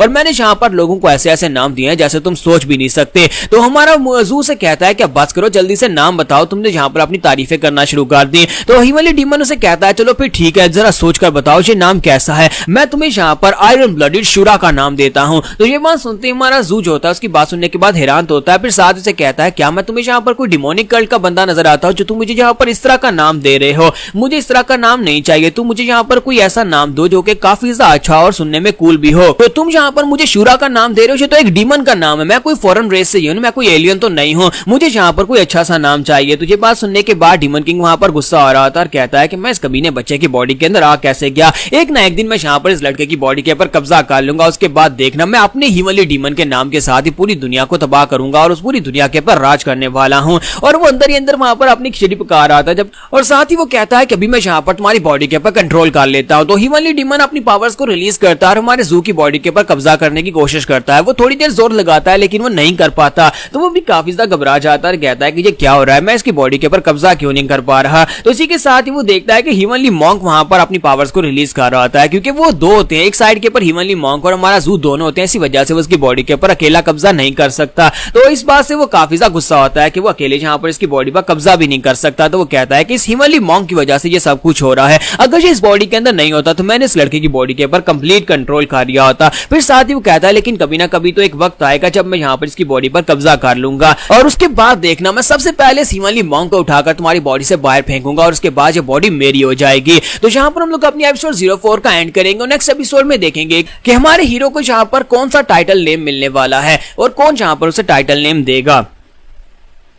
तो गाइस कैसे हैं आप सब लोग हीवन डिस्ट्रॉयर के एपिसोड 05 के साथ हाजिर हो। तो लास्ट एपिसोड के एंड पे हमने देखा था कि हीवनली डीमन जो होता है वो अंदर ही अंदर सोच रहा होता है कि एक ना एक दिन मैं इस लड़के जू जोविन की बॉडी के ऊपर कब्जा कर लूंगा। तो जब वो वहां पर आपस में सोच रहा होता है तो हमारा जू से कहता है कि तुम यहाँ पर क्या मम्बलिंग किए जा रहे हो, क्या तुम यहाँ पर मुझे कोई नाम बताने वाले हो या फिर तुम यहाँ पर इसी तरह मुझे घूर घूर कर देखते रहोगे। तो वो से कहता है हाँ क्यों नहीं, मुझे यहाँ पर तुम्हारे मार्शल नाम के बारे में एक बहुत ही अच्छा आइडिया आया है, क्योंकि तुम्हारे पास दोनों तरह की मार्शल आर्ट्स है, तुम्हारे पास यहाँ पर हीवनली डीमन और हीवनली मॉन्क दोनों की मार्शल आर्ट्स है। तो फिर मैं यहाँ पर तुम्हें एक ऐसा नाम देता हूँ जिस नाम को सुनते ही सभी लोग डरना शुरू कर देंगे और सभी लोग तुम्हें इसी नाम से जानेंगे, पूरी दुनिया में तुम बहुत ज्यादा फेमस हो जाओगे। क्यों ना यहाँ पर तुम्हें नाम दिया जाए हीवन डिस्ट्रॉयर का। अब बताओ ये नाम कैसा है। तो ये बात सुनने के बाद जू कहता है कि ये नाम काफी ज्यादा अच्छा लगता है, मुझे लगता है कि ये नाम ही कूल है, क्योंकि आज के बाद से मैं यहाँ पर हीवन डिस्ट्रॉयर के नाम से ही जाना चाहूंगा। तो कुछ दिन वहां पर रेस्ट करने के बाद हमारा जू जो होता है वो दुनिया में जाने के लिए तैयार होता है। वो अपनी यूनिफॉर्म पहनता है और वहां पर से बाहर निकल आता है। तो नए कपड़े पहनने के बाद बाहर आता है। मास्टर वानो से कहता है कि माय लॉर्ड क्या वाकई में यहाँ पर से जाने वाले हैं, लेकिन अब जाएंगे कहाँ। तो वो से कहता है कि मैं तुम लोगों से क्या कहा था,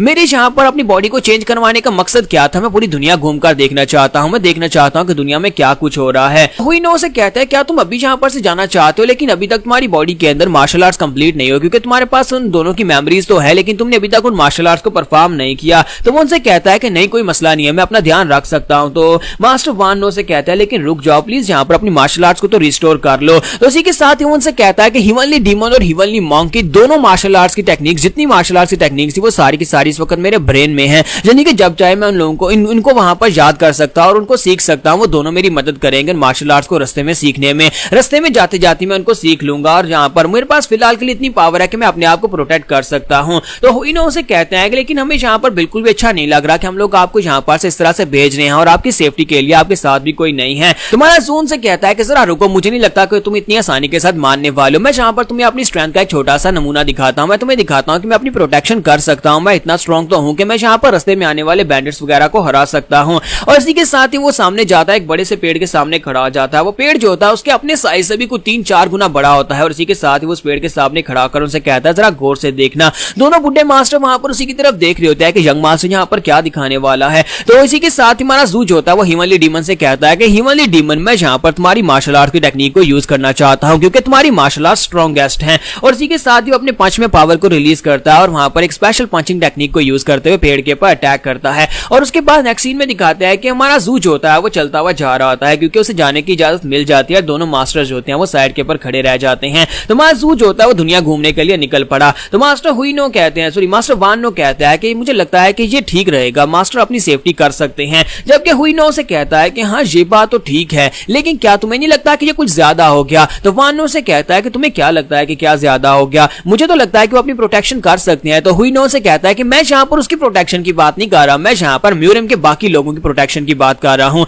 अगर यहाँ पर ये दुनिया में जाएगा तो बाकी सभी लोगों को प्रोटेक्शन कौन देगा। और दोनों वहां पर पीछे उस पेड़ की तरफ देखते हैं जहां पर उसने पेड़ के ऊपर पंच मारा था। तो वहां पर ना सिर्फ उसने पेड़ को तोड़ा था बल्कि पंच मारकर उसने वहां पर पीछे कितना बड़ा एरिया था जिसको उड़ा दिया है, यानी कि उसकी स्ट्रेंथ जो है अभी से अनकंट्रोलेबल है। हीवनली डीमन जो कि दुनिया में कभी स्ट्रॉन्गेस्ट था, उसकी पावर्स जो है वो हमारे हीरो के पास आ चुकी हैं। तो सीजन चेंज हो जाता है, 6 महीने गुजर जाते हैं और मास्टर हुईनो और मास्टर वानो दोनों वहां पर बैठे होते हैं और अभी वहां पर उसी तरफ ही देख रहे होते हैं कि शायद उनका यंग मास्टर वापस आ रहा हो। तो वो कहते हैं कि लगता है कि यंग मास्टर जो है वो दुनिया में घुल मिल गया है और वो वापस नहीं आने वाला। तो मास्टर वानो से कहता है कि हाँ मुझे भी लगता है, लेकिन लगता है कि वो अभी तक यहाँ पर अच्छे से अपनी जिंदगी गुजार रहा होगा, उसे यही तो चाहिए था। वानो कहता है कि मुझे यंग मास्टर को देखने के बाद हमेशा से अपने पुराने एम्परर याद आते हैं, यानी कि उसके डैड याद आते हैं, वो अपने डैड के जैसा ही है। हुईनो से कहता है कि हाँ मुझे भी बिल्कुल ऐसा ही लगता है, बस उम्मीद करता हूँ कि उसने अपनी फैमिली के स्क्रिप्चर्स को ना भूला हो, क्योंकि उसकी फैमिली की अपनी काफी सारी स्ट्रेंज मार्शल आर्ट्स की टेक्निक्स थी। और इसी के साथ ही नेक्स्ट सीन जो होता है हमें एक दूसरे एरिया का दिखाया जाता है जहां पर एक डिमोनिक किंग को पकड़कर उसके ऊपर बहुत ही बुरी तरह से अटैक्स किए जा रहे होते हैं। तो उसके सामने ऑर्थोडॉक्स म्यूरियम के लोग होते हैं जो लोग उसका शिकार करने के लिए उसके ऊपर अटैक कर रहे होते हैं। तो इसी के साथ ही वो डीमन किंग जो होता है उनसे कहता है कि तुम सभी कमीने लोग, तुम लोगों को क्या लगता है कि तुम ऑर्थोडॉक्स के लोग हम डीमन सेक्टर के लोगों को इतनी बुरी तरह से हरास कर सकते हो, चाहे कुछ भी कर लो, तुम लोग यहाँ पर हमारी स्पिरिट्स को ब्रेक नहीं कर सकते। तो ये जो बंदा होता है इसका नाम ब्लू फेस डीमन किंग होता है और इसका असली नाम जो होता है वो हान गनपियो होता है। तो हान गनपियो वहां पर काफी बुरी हालत में होता है, लेकिन इसी के साथ क्योंकि उसके सामने ऑर्थोडॉक्स म्यूजियम के बहुत सारे लोग होते हैं और उसके सामने जो ऑर्थोडॉक्स म्यूजियम का मास्टर होता है वो उसे कहता है कि गनपियो बस भी करो, क्या तुम्हें अभी भी लगता है कि यहाँ पर तुम्हारे जैसे डिमोनिक कल्ट के कमीने लोगों के अंदर वो एनर्जी बची है जो पहले कभी हुआ करती थी? पिछले कई सालों से हमारे हाथ से बचते आए हो, लेकिन अब तुम ऑर्थोडॉक्स म्यूजियम के लोगों के हाथ से बिल्कुल भी नहीं बच पाओगे। इसके सामने जो लोग होते हैं वो नॉर्दर्न ब्लेड एसोसिएशन से होते हैं, यानी ऑर्थोडॉक्स म्यूजियम यानी राइटियस सेक्टर के लोग होते हैं। तो इसी के साथ ही अपनी तलवार निकालता है और उसे कहता है कि ब्लू फेस डीमन किंग अब तुम यहाँ पर मरने वाले और तुम्हारे साथ साथ तुम्हारे बाकी के 6 ब्रदरन यानी कि टोटल 7 डीमन किंग होते हैं। तो वो उसे कहता है कि बाकी के सभी लोग भी तुम्हारे साथ ही मरेंगे। तो मास्टर गनपियो उसे कहता है कि ये बात तो ठीक है कि तुम्हारी नॉर्दर्न ब्लेड एसोसिएशन जो है वो एक राइटियस सेक्टर है और काफी ज्यादा महान सेक्टर है जहां पर तुम्हारी जांगजू के अंदर बहुत ही ज्यादा बड़ी धाक है, यानी कि तुम्हारा वहां पर काफी बड़ा रोब और दबदबा है। लेकिन हम लोग भी डीमन कल्ट के डीमन किंग्स हैं और जहां पर हम लोग भी ग्रेट स्कूल से पढ़कर आए और हमारी मार्शल आर्ट्स की टेक्निक्स भी तुमसे काफी ज्यादा बेहतर है और तुम इतनी आसानी के साथ हमें बिल्कुल भी नहीं हरा पाओगे। और मैं चाहता हूं कि वापस जाने के बाद तुम अपनी नॉर्दर्न ब्लेड एसोसिएशन का जो लीडर है उसको बता देना, बहुत ही जल्दी मेरी तलवार उसकी गर्दन पर होगी और मैं खुद अपने हाथों से उसको मारने वाला हूं। जबकि उसके सामने वाला मास्टर जो होता है वो आगे से हंसना शुरू कर देता है और कहता है कि ये बात तुम भी जानते हो कि तुम यहाँ पर मरने वाले हो। हमने यहाँ पर अपनी राइटियस सेक्टर के हेवन एंड अर्थ नेट को यहाँ पर बिछा दिया है, यानी कि हमारे मास्टर्स इस वक्त हमारे बाकी के जातियों का भी शिकार कर रहे हैं और बहुत ही जल्दी 7 डीमन किंग्स को हम लोग मार डालेंगे और बहुत ही जल्दी डीमन एम्पायर खत्म हो जाएगा। मास्टर गनपियो से कहता है कि तुम्हें क्या लगता है कि तुम्हारे ऑर्थोडॉक्स म्यूजियम के लोग यहाँ पर हमारे 7 डीमन किंग्स को पकड़कर उन सभी को मार सकते हैं? जबकि ऑर्थोडॉक्स मास्टर से कहता है कि मुझे लगता है कि तुम्हें यहाँ पर अपनी एक्टिंग को बंद कर देना चाहिए। ये बात तुम भी अच्छी तरह से जानते हो कि हमारी पावर और हमारा नंबर तुमसे ज्यादा है। मैं यहाँ पर तुम्हारी स्कीम के बारे में अच्छी तरह से जानता हूँ क्योंकि हम लोगों ने अपने लोगों को तुम्हारे उन बाकी के ब्रदर्स के पीछे भेजा और तुम यहाँ पर हमसे बातें करके टाइम वेस्ट करने की कोशिश कर रहे हो ताकि हम लोग यहाँ पर तुम्हारी बातों में लगे रहे और बाकी के तुम्हारे भाई जो वो यहाँ पर से भाग कर जा सके। लेकिन ऐसा नहीं होने वाला। हमारे साथ इस वक्त यहाँ पर म्यूजियम की तरफ से और भी बहुत सारे लोग हैं। राइटियस सेक्टर का एक और राइटियस सेक्टर इस वक्त हमारे साथ है जो कि तुम्हारे ब्रदर्स का पीछा कर रहे हैं और साथ उन्हें साइड के ऊपर से धमाके की आवाज आती है। तो राइटियस मास्टर से कहता है क्या तुम्हें आवाज आई? इसका मतलब यह है कि तुम्हारे डीमन किंग ब्रदर्स में से कोई डीमन किंग ब्रदर मरा होगा, यानी कि जितने धमाकों की आवाज आएगी इसका मतलब यह है कि उतने तुम्हारे डीमन किंग ब्रदर यहाँ पर मरते जाएंगे। सुनते मास्टर गनपियो काफी ज्यादा गुस्सा हो जाते हैं और वो अपना ब्लेड उठाते हैं और कहता है कमीनो कहेंगे तुम सभी लोग यहाँ पर हमारे ऊपर आकर अटैक कर रहे हो जबकि हमने कभी तुम्हारी राइटियस सेक्टर के ऊपर अटैक किया ही नहीं है।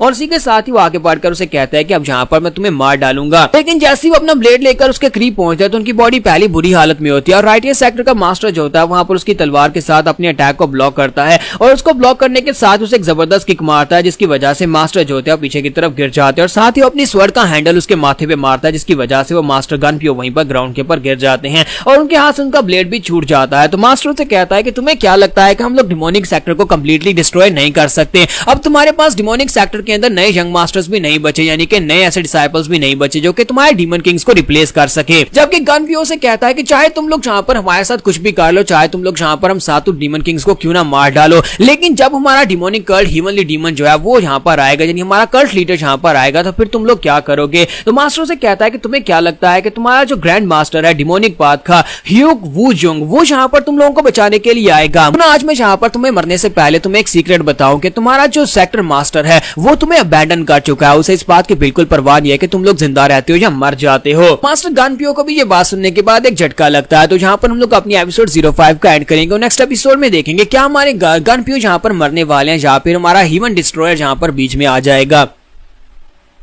तो गाइस कैसे आप सब लोग? लास्ट एपिसोड के एंड पे हमने देखा था कि डीमन किंग गनपियो जो होता है वो बुरी हालत में ग्राउंड के ऊपर गिरा पड़ा होता है और मास्टर से कहता है कि मैं तुम्हें एक सीक्रेट बताता हूं और वो सीक्रेट ये है कि नादरों सी का स्वॉर्ड किंग और साथ में अजूरे सी असैसिन उन लोगों ने यहाँ पर तुम्हारी एसोसिएशन यानी तुम्हारे डीमन कल्ट को छोड़ दिया है। दोनों यहाँ पर डीमन कल्ट के खिलाफ हो गए हैं जिसकी वजह से तुम्हारा ग्रैंड मास्टर यहाँ पर कुछ भी नहीं कर पा रहा। हालांकि तुम सभी लोग यहाँ पर बुरी तरह से ऑर्थोडॉक्स म्यूजियम के लोगों के हाथों से मारे जा रहे हो, लेकिन तुम्हारा ग्रैंड मास्टर वो यहाँ पर आकर कोई एक्शन क्यों नहीं ले रहा, वो हमारे खिलाफ कुछ क्यों नहीं कर रहा? क्योंकि उसने तुम सभी लोगों को छोड़ दिया है। ये बात सुनने के बाद मास्टर गनपियो से कहते हैं कि ऐसा बिल्कुल भी नहीं हो सकता, हमारा ग्रैंड मास्टर ऐसा बिल्कुल भी नहीं है, हमारा सेक्टर लीडर इस तरह का इंसान नहीं है। तुम्हें यहाँ पर हमारे डिमोनिक पाथ के लोगों के बारे में कुछ भी नहीं पता और तुम्हें यहाँ पर सबका हिसाब चुकाना पड़ेगा अगर तुम हम सभी लोगों को यहाँ पर मारने वाले हो। इसी के साथ ही मास्टर से कहते हैं कि तुमने कुछ ज्यादा ही बातें कर दी और तुमने कुछ ज्यादा ही टाइम वेस्ट करवा दिया जो कि तुम्हारी बॉडी सूट और तुम्हारी मार्शल आर्ट्स के साथ बिल्कुल भी सूट नहीं करता। और वो अपने साथियों से कहता है कि इसे मार डालो और उसके साथ ही जो होते हैं वो सभी लोग उसके ऊपर अटैक करने के लिए आगे आगे बढ़ते हैं, जबकि मास्टर गनप्यो काफी ज्यादा गुस्से में होते हैं और कहता है कि मुझे यहाँ पर अगर जान देनी है तो फिर तुम में से आधों को तो अपने साथ लेकर जाऊंगा,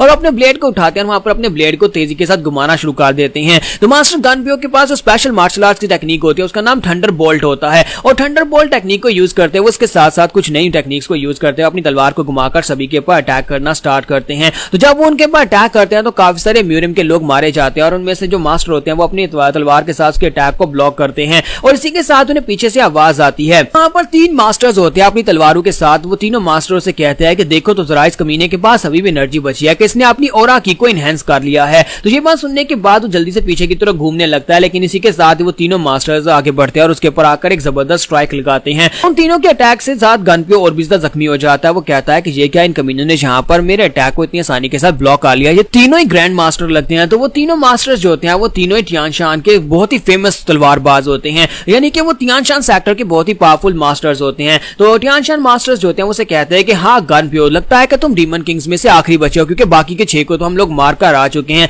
बाकी के 6 मर चुके हैं, और अब यहाँ पर तुम भी उनके साथ ही जाने वाले हो, क्योंकि हम लोग यहाँ पर पर्सनली तुम्हें मारने के लिए आए हैं। तो ये बात सुनने के बाद गनप्यो से कहता है कि मुझे यकीन नहीं हो रहा कि तुम लोग भी यहाँ पर हो, यानी कि तुम्हारे ऑर्थोडॉक्स कमीने लोग सभी लोग यहाँ पर मिलकर हमें मारने की कोशिश कर रहे हैं। मुझे तुम्हारे ऑर्थोडॉक्स सेक्टर के बारे में अच्छी तरह से पता है कि तुम्हारे राइटियर सेक्टर कितना ज्यादा करप्ट हो चुका है, और तुम सभी लोग इतने घटिया और कमीने लोग हो कि हम लोगों को, जिन लोगों ने तुम्हें कभी कोई तंग भी नहीं किया, तब भी तुम लोग हमारे पर अटैक करके हमें मारने की कोशिश कर रहे हो। जबकि तियानशान मास्टर से कहते हैं कि अब क्या कर सकते हैं, हम यहाँ पर डिमोनिक सेक्टर को कंप्लीटली एलिमिनेट करना चाहते हैं, तो उसके लिए तुम सभी को तो मरना पड़ेगा। अब चुपचाप यहाँ पर मर जाओ। और इसी के साथ वो तीनों अपनी तलवार को उठाते हैं और अपनी स्पेशल टेक्निक जिसका नाम इनविजिबल स्वॉर्ड नेट होता है उसको यूज करते हुए सामने की तरफ एक साथ अटैक करते हैं। जबकि मास्टर गनप्यो कहते हैं कि मेरे ब्रदर्स, अगर तुम सभी लोग वाकई में मर चुके हो तो फिर मेरे जिंदा रहने का क्या मकसद है, मैं भी यहाँ पर इन तीनों को अपने साथ लेकर मरूंगा। मैं नहीं चाहता कि यहाँ पर तुम्हारे कातिल तुम्हारे बाद भी यहाँ पर जिंदा रहे और मेरे मरने के बाद जिंदा रहे। तो वो भी अपनी थंडरबोल्ट टेक्निक के फाइनल फॉर्म को यूज करता है, और फाइनल फॉर्म के साथ वो अपने ब्लेड को इनहेंस करता है, और इसी के साथ जब उनके पास स्ट्राइक लगाने लगता है और दूसरी तरफ से वो तीनों जो होते हैं अपनी स्ट्राइक लगा रहे होते हैं, तो वहां पर जबरदस्त अटैक हो रहा था, लेकिन वहीं पर बीच में उन्हें जबरदस्त एनर्जी महसूस होती है कि साइड के ऊपर से कोई बीच में आ रहा है। मास्टर गनप्यो साइड के ऊपर देखता है तो मास्टर गनप्यो के पेट के ऊपर अटैक होता है, कोई से पंच मारता है, साथ उसके हाथ से उसका ब्लेड छूट जाता है,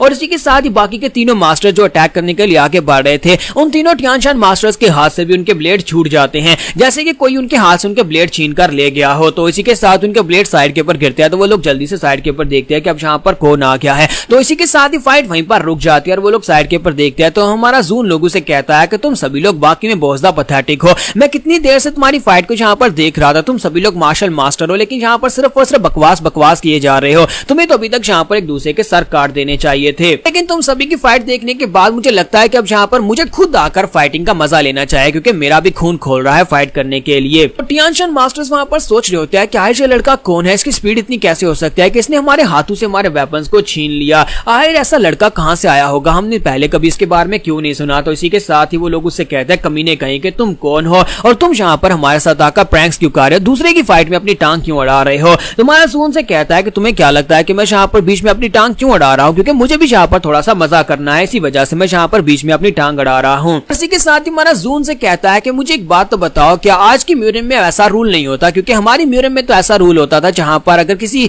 मार्शल आर्टिस्ट के हाथ से उसका वेपन छीन लिया जाता था तो उसका मतलब यह है कि उस मार्शल आर्ट्स के लिए ये बहुत ही बड़ी इंसल्ट की बात और उसे खुद अपनी जान ले लेनी चाहिए। लेकिन तुम लोग यहाँ पर कमीने मेरे सामने इस तरह से अपना सीना चौड़ा करके खड़े हो। एक तियानशान मास्टर गुस्से के साथ से कहता है कि तुम्हारे तो अभी नीचे के बाल भी नहीं हो गए और तुम यहाँ पर हमें किस तरह की बातें दे रहे हो, तुम्हें लगता है कि तुम हमें लेक्चर दे सकते हो। जबकि दूसरा मास्टर से कहता है शांत हो जाओ, मुझे इससे बात करने दो, और वो जल्दी से आगे बढ़ता है और उसके सामने आकर खड़ा हो जाता है और कहता है कि यंग मास्टर बताओ कि जरा तुम कौन हो और तुम कहां से आए हो, क्या तुम अपना नाम बताओगे। तुम्हारा सूस की बात सुनने के बाद अब यहाँ पर उसे अपना नाम बताने वाला है, तो वो सोच रहा था कि मैं यहाँ पर क्या नाम बताऊं, इसी के साथ ही उसे अपना नाम बताता है कि मेरा नाम हीवन डिस्ट्रॉयर है। जैसे वो इसे कहता है कि मेरा नाम हीवन डिस्ट्रॉयर है तो इसी के साथ हीवनली डीमन बहुत ज्यादा खुश हो जाता है और कहता है कि मुझे यहाँ पर बहुत ज्यादा पसंद आया, तुमने यहाँ पर पहली बार ये नाम यूज किया, अब पूरी दुनिया को ये नाम पता चलेगा, मुझे लगा ही था कि तुम यहाँ पर मेरा दिया हुआ नाम ही यूज करोगे। जबकि इसी के साथ ही हमारा हीवनली मॉन्क जो होता है वो हमारे जू को उसने एक वर्स सिखाई होती है, यानी कि बुद्धा की एक लाइन सिखाई होती है जिसको पढ़ने के बाद वो यहाँ पर हीवनली डीमन को कंट्रोल कर सकता है। जब वो उस वर्स को पढ़ेगा तो हीवनली डीमन जो है वो आगे से खामोश हो जाता है। तो जब वो वहां पर उस वर्स को पढ़ रहा होता है तो इसी के साथ उसके सामने जो मास्टर खड़ा होता है वो उसके पूरे नाम को यानी उस वर्स को भी साथ में ऐड कर देता है और उससे कहता है कि तुम्हारा नाम तो काफी ज्यादा बड़ा और काफी लंबा है, ये काफी अजीब नाम है। तो हमारा जो जू होता है वो चलाकर उसे कहता है बेवकूफ कहीं कि मेरा नाम सिर्फ और सिर्फ हीवन डिस्ट्रॉयर है, तुम बाकी की सारी लाइन को यहाँ पर साइड से हटा दो। तब के एक टियानशन मास्टर काफी ज्यादा गुस्सा आ जाता है और कहता है कि तुम यहाँ पर जाकर इस लड़के से इसका नाम क्यों पूछ रहे हो, साथ ही अपने आप को इसको क्यों इंट्रोड्यूस करवा रहे हो, जबकि ये लड़का भी यहाँ पर मरने वाला है। वो से कहता है कि तुम साइड के ऊपर हटो, मुझे यहाँ पर इसको मारने दो। और साथ ही वो कहता है कि लड़की अगर चुपचाप यहाँ पर से दफा हो जाओगे तो हम तुम्हें छोड़ देंगे, वरना तुम्हें यहाँ पर मरना पड़ेगा। भी तुमने यहाँ पर हीवनली डीमन कहा, इसका मतलब यह है कि तुम्हारा ताल्लुक भी यहाँ पर डिमोनिक कल्ट से। अगर तुम डिमोनिक कल्ट से हो तो इसका मतलब यह है कि तुम यहाँ पर स्कॉर्पियो के साथी हो और तुम्हें भी यहाँ पर मरना होगा, तो तुम भी यहाँ पर इसके साथ ही मरने वाले। और वो अपने साथियों से कहते हैं कि सभी लोग मिलकर इसके ऊपर अटैक करो, इसे मार डालो। वो लोग अपनी तलवारें फिर से उठाते हैं और अपनी तलवारें उठाने के बाद अब हमारे जू के ऊपर अटैक करने के लिए आगे बढ़ते हैं, जबकि हीवनली डीमन उसे कहता है कि अब ये मत कहना कि तुम चुपचाप यहाँ पर बैठकर मरने वाले हो, मैं चाहता हूँ कि तुम अपनी मार्शल आर्ट्स को यूज करो, मेरी डिमोनिक आर्ट्स को यूज करो। तो हमारा जू से कहता है कि हाँ मैं यूज करूंगा। अब मैं यहाँ पर कुछ कमीने लोगों के हाथ से इस तरह से मरने वाला तो नहीं हूँ। तो सबसे पहला टियानशन मास्टर जो होता है अपनी तलवार के साथ उसके ऊपर अटैक करता है, लेकिन जू बड़ी आसानी के साथ अटैक को अवॉइड करते, साथ ही उसके मुंह पर एक जबरदस्त पंच दे मारता है जिससे वो पीछे गिर जाता है। और बाकी के दोनों टियानशन मास्टर अपनी तलवारें लेकर उसकी तरफ आगे बढ़ते हैं, जबकि हमारा जू कहता है कि हाँ क्यों नहीं, जल्दी से आ जाओ। और इसी के साथ ही वो एक वाले के पेट में जबरदस्त पंच मारता है, जबकि वहीं पर से घूमकर दूसरे वाले की तरफ आगे बढ़ता है। तो हीवनली डीमन उसे कहता है कि तुम तो यहाँ पर अभी तक मेरी पावर को आधा भी यूज नहीं कर पा रहे, यानी कि तुम उसका 10% भी यूज नहीं कर पा रहे। तो हमारा जू से कहता है तुम अपनी बकवास बंद करो, मुझे फाइट पर फोकस करने दो। और इसी के साथ ही वहां पर जो नॉर्मल ऑर्थोडॉक्स म्यूरियम के लोग होते हैं वो उन सभी को उड़ा कर फेंक रहा होता है, वो सभी लोग उड़कर पीछे की तरफ गिर रहे होते हैं, जबकि टियानशन मास्टर कहते हैं ये तो कुछ ज्यादा बेवकूफ है। और इसी के साथ ही वो अपनी तलवार मांगते हैं, तो उनके भी वहां पर तलवार मिल जाती है, यानी कि उन टियानशन मास्टर में से जो सबसे ज्यादा पावरफुल होता है वो अपनी तलवार लेता है और इसी के साथ ही वो जाकर सीधा जू के पर अटैक कर देता है। तो जब वो जू पर अटैक करता है तो जू के कुछ बाल भी वहां पर कट जाते हैं, तो उसे कहते हैं कि तुम्हें यहाँ पर डिस्ट्रैक्टेड नहीं होना चाहिए क्योंकि किसी वक्त भी तुम्हारी गर्दन भी कट सकती है। और साथ ही वो उसके ऊपर एक स्ट्राइक लगते हैं, तो ऐसा उन्हें ऐसा लगता है कि जैसे कि उन्होंने यहाँ पर जू की गर्दन काट दी हो, और वो काफी ज्यादा खुश हो रहा होता है कि मैंने यहाँ पर इसको मार डाला। लेकिन असल में हमारा यंग मास्टर जू जो होता है उसने वहां पर से उन्हीं के एक साथी को पकड़कर उसके सामने कर दिया होता है और वो स्ट्राइक उस बंदे पर लगी होती है। जू से कहता है क्या तुम्हारे सेक्टर में ये बात अलाउड है कि तुम अपने ही सेक्टर के लोगों की जान ले सकते हो, तुमने तो यहाँ पर अपने ही सेक्टर के बंदे को मार दिया। तो इस बात से वो बुढ़ा मास्टर और भी ज्यादा गुस्सा हो जाता है, कहता है कमीने कहीं कि तुम्हारी हिम्मत कैसे भी हमारे साथी को हमारे सामने करके मेरी तलवार से मरवाने की, अब मैं तुम्हें नहीं छोड़ूंगा। तो यहाँ पर हम लोग अपनी एपिसोड 06 का एंड करेंगे और नेक्स्ट एपिसोड में देखेंगे ये फाइट कहां पर खत्म होने वाली है। क्या हमारा यंग मास्टर हीवनली डीमन बन चुका है या फिर हीवनली मॉन्क बनकर इन सभी को माफ कर देगा।